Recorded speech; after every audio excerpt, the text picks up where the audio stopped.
सध्या महाराष्ट्रामध्ये trainee IAS officer पूजा खेडकर हे प्रकरण खूप गाजते. चला तर मग आपल्या शब्दात ह्या प्रकरणाची शहानिशा करूया. तर मंडळी, यन्न गुडगुडा नाड गुडगुडा नमस्कार आणि राम राम माझ्या लांब लांबच्या चाहत्यांनो. मी राज शलार स्वागत करतो आपल्या एका कोऱ्या करकरीत व्हिडिओ मध्ये. आता कुठल्याही प्रकारची वायफळ चर्चा न करता डायरेक्ट मुद्द्याला हात घालूया, तो पण काचकन. तर मंडळी, पूजा खेडकर मॅडम ह्या पहिल्यांदा चर्चेत आल्या ते त्यांच्या खासगी ऑडी कारला लाल अंबर दिवा लावल्यामुळे, म्हणजे लाल दिवा लावल्यामुळे, आणि त्याच गाडी मागे त्यांनी महाराष्ट्र शासन असं नाव पण लिहिलेलं होतं. आता दुसरा मुद्दा असा आहे की कोट्यवधींची संपत्ती असून देखील मॅडमनी नॉन क्रिमिलेअर दाखला सादर करून आरक्षणाचा फायदा घेतला. तिसरा मुद्दा वरिष्ठ अधिकाऱ्यांची केबिन बळकावली. आणि चौथा मुद्दा असा आहे की शासकीय जिल्हा रुग्णालयातून अंशतः दृष्टीदोष असल्याचा अपंगत्वाचा दाखला मिळवला आणि तो UPSC आयोगासमोर सादर करून मेरिटमध्ये नसताना देखील मेरिटमध्ये आल्या.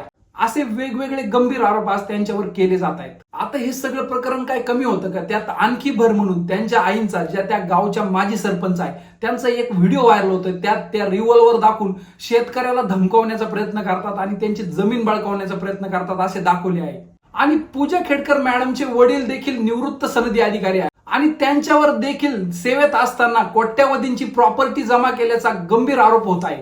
पूजा खेडकर यांचे वडील दिलीप खेडकर यांच्याकडे साधारणतः 40 कोटीची संपत्ती आणि साधारणतः 70 ते 80 एकर जमीन असल्याचा दावा केला जात आहे. आता मॅडमला पद्धतशीर नडलेला आहे तो जिल्हा अधिकारी कार्यालयातला थाट आणि रुबाब. हे प्रकरण सगळं तिथूनच सुरू झालं आणि आता ह्या मुद्द्यामुळे संपूर्ण खेडकर कुटुंब गोत्यात आलेलं आहे.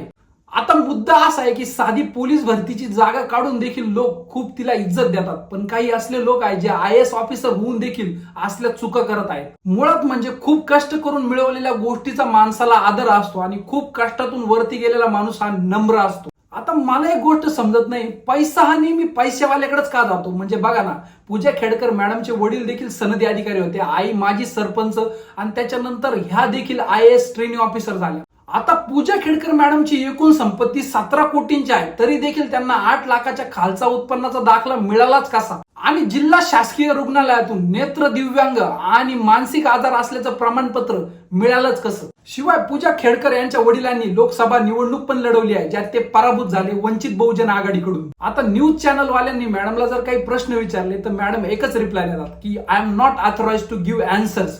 मग मॅडम, त्या खासगी ऑडी गाडीला तुम्ही जो लाल दिवा लावला तो कोणाला विचारून लावला? त्यावेळेस तुम्हाला अथॉरिटी कळली नाही का? आणि सगळ्यात महत्वाची गोष्ट, पूजा मॅडम जेव्हा ट्रेनी IAS ऑफिसर म्हणून कामावरती रुजू झाल्या तेव्हा ते DSP लेवलच्या अधिकाऱ्यावर त्या चोराला सोडण्यासाठी दबाव आणला. आणि विनोदाची गोष्ट अशी की त्या DSP लेवलच्या अधिकाऱ्यांनी देखील त्या चोराला सोडण्यास स्पष्ट नकार दिला आणि तो चोर अजून पण पोलीस कस्टडीमध्येच आहे. आणि जेव्हा पूजा मॅडमच्या वडिलांनी म्हणजे दिलीप खेडकरांनी वंचित बहुजन आघाडीकडून निवडणुकीसाठी फॉर्म भरला, लोकसभेसाठी फॉर्म भरला, तर त्या फॉर्म मध्ये त्यांनी त्यांची एकूण संपत्ती ही 40 कोटी रुपये दाखवली. आता मला प्रश्न एक पडतो की एक शासकीय अधिकारी त्याच्या सेवेत असताना एवढी प्रॉपर्टी जमा करतोच कशी? आणि इथे एका सामान्य माणसाला 1 कोटी कमावण्यासाठी अख्खं आयुष्य सुद्धा अपुरं पडतंय. तर मग हे शासकीय अधिकारी एका शासनाच्या सेवेच्या नोकरीतून एवढे कोट्यवधी रुपये जमा करतात तरी कशी? आता लोकांना UPSC आयोगाच्या इंटिग्रिटीवर प्रश्नचिन्ह निर्माण होत आहे की अशा लोकांना हे लोक सिलेक्ट कसे काय करतायत? आणि देशभरात असे लाखो विद्यार्थी आहेत जे त्या पोस्ट साठी धडपड करताय आणि अशा लोकांच्या हातात ती पोस्ट पडती तरी कशी? और फिर दिमाग में एक सवाल आता है कि IAS की बेटी IAS कैसे बे? आता 110 एकर जमीन, 900 ग्रॅम सोने, 900 ग्रॅम हिरे, 10 कॉम्प्लेक्स, 4 फ्लॅट, 2 कंपनी शेअर, 4 महागड्या कार, 17 लाखांचे घड्याळ. मॅडम तो 2 वर्षात अरबपती झाल्या राव. आता थोड्याच दिवसामध्ये पुणे पोरच्या ऍक्सिडेंट प्रमाणे हे प्रकरण देखील काळाच्या पडद्याआड जाईल आणि असल्या भ्रष्ट अधिकाऱ्यांमुळे आपली सिस्टीम पोखरली जाईल. आता श्रीमंत आई वडिलांची लाडकी मुलं त्यांच्या आई वडिलांचे कसे 12 वाजवतात हे आपण पुणे पोरच्या ऍक्सिडेंट केस मध्ये बघितलेलंच आहे. आणि दुसरी श्रीमंत आई वडिलांची लाडकी कन्या म्हणजे पूजा खेडकर मॅडमची ही दुसरी केस. आता प्रश्न असा पडतो की UPSC आयोग नेमकी कोणता नशा करून लोकांना सिलेक्ट करून राहिले एवढ्या मोठ्या पदांसाठी? आता जनतेच्या सेवेसाठी निवडलेले अधिकारी हे विनम्र असायला हवेत, मनमोजी नाही. आता पूजा मॅडमला एक गोष्ट समजायला हवी की आपण ट्रेनी IAS ऑफिसर असून देखील आपल्या खासगी ऑडी गाडीला लाल दिवा लावून फिरत असाल तर आपल्या वरिष्ठ अधिकाऱ्यांना थोडीफार जड जाईलच ना.